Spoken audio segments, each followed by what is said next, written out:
Welcome to all friends my YouTube channel physics सब राहुल शर्मा भारद्वाज। आज का जो मैं टॉपिक लेके आया हूँ अपना इलेक्ट्रोस्टैटिक्स पोटेंशियल में करवा रहा हूँ आपको अकॉर्डिंग टू सिलेबस मेरे यूट्यूब चैनल के ऊपर। आज जो मेरा टॉपिक है electrostatics potential due to a point charge. एक पॉइंट चार्ज के कारण हम किसी भी एक अनदर पॉइंट के ऊपर हमें इलेक्ट्रोस्टैटिक्स पोटेंशियल फाइंड आउट करना है। तो कैसे करेंगे?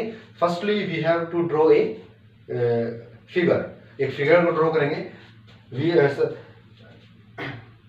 मैंने माना कि सबसे पहले हमारे पास किसी एक पॉइंट के ऊपर एक चार्ज है, कोई भी एक सिंगल चार्ज है। तो मैंने माना यहाँ पर मेरे पास ये एक ओ पॉइंट है, let us assume O point है। इस ओ पॉइंट के ऊपर चार्ज मैंने क्या मान लिया? एक सिंगल पॉजिटिव चार्ज मान लिया, ये plus Q, single unit positive charge बोलेंगे हम इसको। प्लस क्यू क्या बोलेंगे? सिंगल यूनिट पॉजिटिव चार्ज, ये ओ पॉइंट के ऊपर है, ठीक है। अब यहां पर मैंने इसके जस्ट सामने पॉइंट पी ले लिया। इस पी पॉइंट को बोलेंगे एक इंटरमीडिएट पॉइंट है, ये एक इंटरमीडिएट पॉइंट। और इंटरमीडिएट पॉइंट क्या होता है? जहां पर कुछ ना कुछ वैल्यू फाइंड आउट हो सके उसको हम इंटरमीडिएट पॉइंट बोलते हैं, ठीक है। अब ये इस ओ पॉइंट के ऊपर हमने प्लस क्यू चार्ज लिया, एक सिंगल चार्ज है। और पी पॉइंट के ऊपर पी पॉइंट को हम बोलेंगे कि एक इंटरमीडिएट पॉइंट है। और इसके ऊपर इसकी वजह से पॉइंट पी के ऊपर जो भी कोई दूसरा अनदर चार्ज है, तो इसकी वजह से इसके ऊपर हमें पी पॉइंट के ऊपर इलेक्ट्रोस्टैटिक्स पोटेंशियल फाइंड आउट करना है। तो मैंने क्या अज्यूम किया कि ओ से पॉइंट पी के बीच की जो डिस्टेंस है वो मैंने कितनी मान ली? Small are. कितनी मान ली भाई? स्मॉल आर, ठीक है। अब उसके बाद ये मैंने मान ली, ये हमारी क्या है? इन्फिनिटी पोजीशंस है, इन्फिनिटिव पोजीशंस। और मैंने बताया था इन्फिनिटिव पोजीशंस के ऊपर अगर आपका कोई भी चार्ज हो उसका इलेक्ट्रिक पोटेंशियल भी जीरो होता है, उसकी वर्क डन भी जीरो होती है, उसकी इलेक्ट्रोस्टैटिक्स पोटेंशियल एनर्जी भी जीरो होती है, ठीक है। तो यहाँ पर इन्फिनिटी पोजीशंस के ऊपर मैंने माना कि यहाँ पर कोई 1 कूलम्ब चार्ज है, यूनिट कूलम्ब चार्ज है। अब हमें क्या करना है? इस ओ पॉइंट के ऊपर जो चार्ज है इसकी वजह से पॉइंट पी के ऊपर हमें इलेक्ट्रोस्टैटिक्स पोटेंशियल निकालना है। बट हम क्या करेंगे? पहले जो इन्फिनिटी पोजीशंस के ऊपर आपका यूनिट कूलम्ब चार्ज रखा हुआ है उसको धीरे धीरे मूव करवा के लेके आएंगे और उसको पॉइंट पी के ऊपर रख देंगे। फिर इसकी वजह से इसके ऊपर हम इलेक्ट्रोस्टैटिक्स पोटेंशियल निकालेंगे। According to definition of electrostatics potential चलेंगे। अब मैंने माना यहां तक ये इन्फिनिटी पोजीशंस है, मुझे क्या काम करना है? इस चार्ज की वजह से इस पॉइंट पी के ऊपर इलेक्ट्रोस्टैटिक्स पोटेंशियल मतलब कि निकालना है। तो पहले मैं इस चार्ज को धीरे धीरे मूव करवा के लेके आऊंगा और इसको यहां रखूंगा। तो मैंने माना यहां तक इन्फिनिटी पोजीशन है। यहां के बाद फर्स्टली ये ए इंटरमीडिएट पॉइंट के ऊपर आएगा, चार्ज धीरे धीरे मूव करके आएगा। फिर ये सेकंडली बी इंटरमीडिएट पॉइंट के ऊपर आएगा। तो इस ए इंटरमीडिएट पॉइंट की इस ओ पॉइंट से डिस्टेंस कितनी मान ली मैंने? x मीटर मान ली। कितनी मान ली मैंने? x मीटर, ठीक है। अब a के बाद कहां आएगा पॉइंट चार्ज मूव करके? b पे आएगा। तो कितनी स्मॉल डिस्टेंस ट्रेवल करेगा? मैंने कितना एज्यूम किया? dx metre small distance travel करेगा, ठीक है। अब धीरे धीरे मूव करके उसको यहां पर रख देंगे। फिर जब धीरे धीरे इसको मूव करवा के यहां पर रखेंगे तो इसकी वजह से इसके ऊपर इलेक्ट्रोस्टैटिक पोटेंशियल सिंपली निकाल सकते हैं। अब ओ पॉइंट के ऊपर चार्ज कितना है? Plus Q. और आपका इन्फिनिटी पोजीशंस के ऊपर चार्ज कितना है? प्लस के 1। तो पॉजिटिव चार्ज की वजह से इलेक्ट्रिक फील्ड इंटेंसिटी की डायरेक्शन क्या होती है? आउटवर्ड होती है, आपको पता है। तो सीधी सी बात है, डायरेक्शन क्या होगी इलेक्ट्रिक फील्ड इंटेंसिटी की? आउटवर्ड, क्योंकि पॉजिटिव सोर्स चार्ज है, दोनों चार्ज पॉजिटिव के हैं। इसकी वजह से अगर इसके ऊपर पोटेंशियल निकालोगे तो इलेक्ट्रिक फील्ड कहां बनेगी? वो आउटवर्ड डायरेक्शन में होगी, क्योंकि पॉजिटिव सोर्स चार्ज है। अब उसके बाद क्या करेंगे? अब यहां पर क्या करेंगे? अब सिंगल चार्ज, इस सिंगल चार्ज की वजह से ये अकेला ओ पॉइंट के ऊपर प्लस क्यू चार्ज है और इन्फिनिटी के ऊपर भी प्लस 1 कूलम्ब है। इसकी वजह से इसके ऊपर इंटेंसिटी कैसे निकालोगे? इलेक्ट्रिक फील्ड इंटेंसिटी निकालने का फॉर्मूला क्या बताया था मैंने? Force per unit test charge, ठीक है। तो पहले इसकी वजह से अगर इसकी वजह से इसको उठा के यहाँ पर रखोगे तो फिर इसकी वजह से इसके अब ये धीरे धीरे मूव करके जब आएगा तो प्लस 1 का कूलम्ब चार्ज यहाँ आ जाएगा। तो इसकी वजह से इसके ऊपर आपको इलेक्ट्रिक फील्ड इंटेंसिटी निकालनी है। और इलेक्ट्रिक फील्ड इंटेंसिटी निकालने का फॉर्मूला क्या होता है? Force per unit test charge. तो सर पहले आप कूलम्ब्स लॉ लगाओगे, इलेक्ट्रोस्टैटिक फोर्स निकालोगे दो चार्ज के बीच में। कैसे लगाओगे Coulomb's law? 1/4 pi epsilon nought, यहाँ पर चार्ज 1, यहाँ पर 1, क्या 1 में 1। बट जो एक्चुअल में ये वाला चार्ज कहाँ रखा हुआ है? ए पॉइंट के ऊपर रखा हुआ है। यहाँ से इसकी डिस्टेंस कितनी है? x। तो डिस्टेंस का स्क्वायर, तो x का स्क्वायर, इक्वेशन नंबर फर्स्ट। अब ये वाली वैल्यू यहाँ पुट करेंगे तो सिंगल चार्ज की वजह से इंटेंसिटी कितनी आ जाएगी? 1/4 pi epsilon not q by x square. Divide में क्या करेंगे? 1 कूलम्ब चार्ज रखा हुआ है तो 1। तो नेट इलेक्ट्रिक फील्ड इंटेंसिटी कितनी आ जाएगी आपकी? 1/4 pi epsilon not q by x square. और ये कहाँ, इसकी जो काम, ये कहाँ की तरफ काम कर रहा है, बाहर की तरफ डायरेक्शन है। इस इलेक्ट्रिक फील्ड इंटेंसिटी की इस सिंगल चार्ज की वजह से, इस +1 कूलम वाले चार्ज की जो वजह से जो इंटेंसिटी क्रिएट हो रही है वो बाहर की तरफ हो रही है। क्यों, मैंने बताया था पॉजिटिव सोर्स चार्ज है तो आउटवर्ड ही होगी, तो डायरेक्शन क्या होगी, आउटवर्ड प्रोड्यूस होगी। इस सिंगल चार्ज की वजह से जो इलेक्ट्रिक फील्ड इंटेंसिटी डायरेक्शन है वो आउटवर्ड प्रोड्यूस होगी। अब उसके बाद नेक्स्ट देखिए क्या करना है। यहां तक तो इन्फिनिटी पोजीशन है, यहां पर चार्ज आपका +1 कूलम है। जैसे ये बाहर आएगा तो ए पॉइंट आएगा, ए के बाद बी आएगा, तो जब ए से बी की तरफ जब मूव करके आएगा आपका यूनिट कूलम चार्ज, ए से बी की तरफ जो आपका यूनिट कूलम चार्ज मूव करके आएगा तो कितने डिस्टेंस ट्रैवल करेगा, dx। मतलब ए से बी की तरफ आ रहा है तो सीधा मूव करके आ रहा है, तो एक डिस्प्लेसमेंट ट्रैवल कर रहा है, और डिस्प्लेसमेंट एक वेक्टर क्वांटिटी होती है। तो मैंने माना ए टू बी जब चार्ज मूव करके आएगा तो आपका dx डिस्प्लेसमेंट ट्रैवल करेगा, और मूव करेगा तो वर्क डन करेगा, तो स्मॉल करेगा। ए टू बी जो मूव करके आएगा तो स्मॉल वर्क डन करेगा। अब स्मॉल वर्क डन को आप कैसे निकालोगे, वेक्टर ई डॉट dx ऐसे करोगे, ठीक है। अब क्या करेंगे, यहां से जब डॉट को हटाएंगे तो आपका आता है cos ऑफ थीटा, ये आता है इक्वेशन नंबर 2 मान लो इसको। अब उसके बाद क्या करेंगे, small amount B charge move करके आएगा तो स्मॉल अमाउंट में वर्क डन करेगा इतना।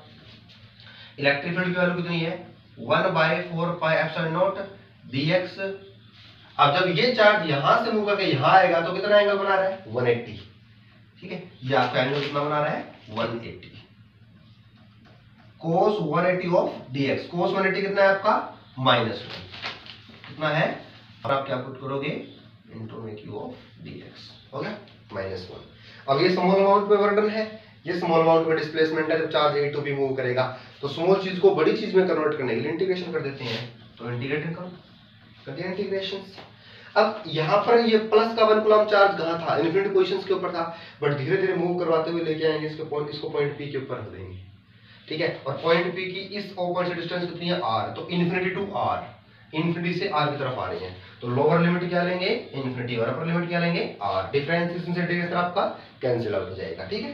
तो यहाँ पर आपका क्या होगा, हमने क्या करेंगे, दोनों साइड इंटीग्रेशन कर दिया।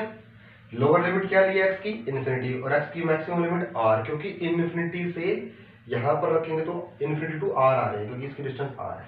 अब क्या करेंगे, अब ये आपका क्या है, देखो dx के रिस्पेक्ट में 1/x² का इंटीग्रेशन हो सकता है, बट बाकी टर्म्स का नहीं हो सकता, बाकी टर्म कांस्टेंट है, इनको हम बाहर निकाल लेंगे, ठीक है। तो ये डिफरेंस इंटीग्रेशन कट जाएगा आपका, तो माइनस का क्या हो, बाय 4πε0 इंटीग्रेशन x की वैल्यू इन्फिनिटी, x की वैल्यू r, तो 1/x² इनटू में dx, x के ऊपर जाकर माइनस का हो जाएगा, तो ये हो जाएगा आपका माइनस का क्या हो, बाय 4πε0 x की वैल्यू x की -2 ऑफ dx। इसको मैं फर्दर यहाँ पर लिख रहा हूँ, कितना आएगा एक्सप्रेशन, सॉल्व करो, माइनस का क्या हो, बाय 4πε0, अब x की -2, यहाँ पर एक जोड़ देंगे, एक ऐड कर देंगे, तो कितना बनेगा, कितना बनेगा भैया, x की -1 अपॉन में -1, तो x की लोअर लिमिट r और x की मैक्सिमम लिमिट इन्फिनिटी, ठीक है। अब माइनस x की -1 को आप कैसे लिख सकते हो, 1/x, माइनस को बाहर ले लो आप, ये माइनस, क्यों माइनस का है, माइनस माइनस से प्लस का हो जाएगा, 1/x, x इक्वल टू में r और x इक्वल टू में इन्फिनिटी। अब इस x की जगह एक बार upper limit minus lower limit करेंगे, क्यों बाय 4π 1/इन्फिनिटी माइनस 1/r हो जाएगा, ठीक है। अब 1/इन्फिनिटी माइनस 1/r हो जाएगा आपका। अब क्या करेंगे, 1/इन्फिनिटी कितना होता है आपका, 0 होता है, कितना होता है, 0। अब यहाँ से माइनस यहाँ पर पड़ा हुआ था हमारा, ये तो 0 हो जाएगा, ये माइनस और इस माइनस के अंदर गुणा करेंगे तो माइनस माइनस प्लस, तो वर्ड में आएगा क्यू बाय 4πε0 इनटू में r, ये वर्ड आ गया आपका, ठीक है। जब इस यूनिट कूलम चार्ज को इन्फिनिटी पोजीशन से मूव करवा के लेके आएंगे और उसको पॉइंट पी के ऊपर रख देंगे। अब ये यहाँ पर टोटल वर्ड, जब ये चार्ज मूव करके इन्फिनिटी से पी तक, पी पॉइंट तक आएगा तो इतना टोटल वर्ड करेगा, और यही वर्ड इलेक्ट्रोस्टैटिक पोटेंशियल के बराबर होता है, मैंने डेफिनेशन में बताया, ठीक है। तो इसी को v के बराबर पुट कर देंगे, यही आपका इलेक्ट्रोस्टैटिक पोटेंशियल का रिजल्ट आ जाएगा। मतलब इस सिंगल चार्ज की वजह से, इस सिंगल चार्ज की वजह से इस पॉइंट पी के ऊपर जो कूलम चार्ज है, इसकी वजह से इसके ऊपर इलेक्ट्रोस्टैटिक पोटेंशियल भी है वो इतना आ गया गर्मी के बराबर, ठीक है, सिंगल चार्ज की वजह से। अब क्या करेंगे, अगर सपोज करो इस पॉइंट पी को इंफिनिटी पे रख दे, तो आर की वैल्यू क्या लेंगे इंफिनिटी, तो सीधी सी बात है आर की वैल्यू यहाँ इंफिनिटी पुट कर देते हो आप 4 पाई एप्सिलॉन इंफिनिटी, कितना रहेगा 1 by infinity something 0। It is implies that the electrostatic potential at infinity position will be, मैंने बताया था infinity position के ऊपर किसी फाइंड आउट नहीं कर सकते, इसलिए तो इसका रिमूव करवा के लेके आ रहे हैं। ओके, अब यहाँ पे जो करेंगे हम, अब इस बात से क्या प्रूव हो रहा है कि जो पोटेंशियल है आपका वो आर से इनवर्सली,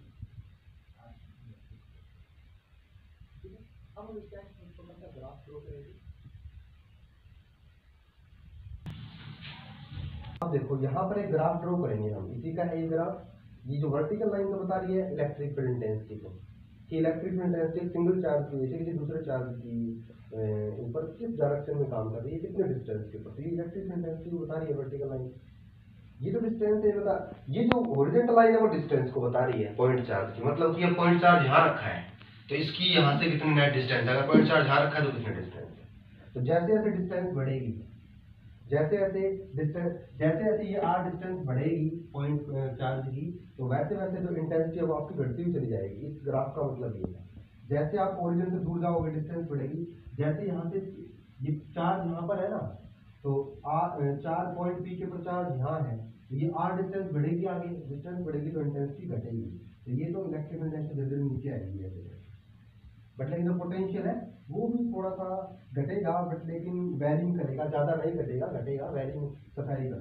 तो इस बात से क्या प्रूफ होता है, एक सिंगल चार्ज की वजह से जो हम किसी दूसरे सिंगल चार्ज के ऊपर इलेक्ट्रोस्टैटिक पोटेंशियल निकाल रहे हैं वो नेचर में सफेरिकल सिमेट्रिक है। क्या है वो?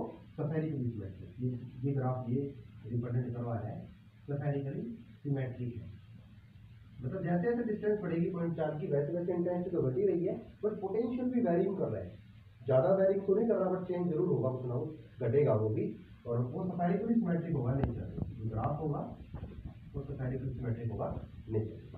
ठीक है, क्यों? क्योंकि हमने पीछे देखो, अभी मैंने सिंगल चार्ज की वजह से आपको इलेक्ट्रिक इंटेंसिटी क्या निकाल के दिखाई थी, 1/4 क्यू बाई एक्स स्क्वायर। तो इससे इंटेंसिटी डिस्टेंस क्या हो रहे हैं, देखो रेसिप्रोकल, जैसे डिस्टेंस का स्क्वायर बढ़ेगा ये घटेगा। ओके, और अभी मैंने पोटेंशियल से क्या बताया, यहाँ पर आ रहा है तो सिंगल चार्ज की वजह से पोटेंशियल का फॉर्मूला है आपका Q/4 r, अगर ये बढ़ेगा तो ये घटेगा, जमीन से डिस्टेंस बढ़ेगी तो पोटेंशियल घटेगा कुछ ना कुछ। ठीक है, और इलेक्ट्रिक इंटेंसिटी भी घटेगी, ग्राफ क्या बनेगा सफेरिकल। ओके, ये आपका टॉपिक था। क्या टॉपिक करवाया हमने? Electrostatic potential due two point charge, मतलब इस चार्ज की वजह से, यहाँ पर जो चार्ज है आपका न्यूट्रॉन चार्ज, इसकी वजह से यहाँ पर जो चार्ज है पॉइंट पी के ऊपर, इस चार्ज की वजह से इसके ऊपर हमने इलेक्ट्रोस्टैटिक पोटेंशियल फाइंड आउट किया है।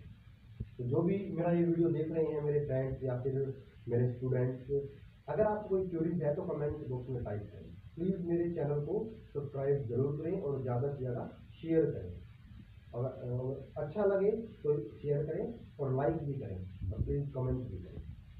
थैंक यू, आज के लिए इतना ही।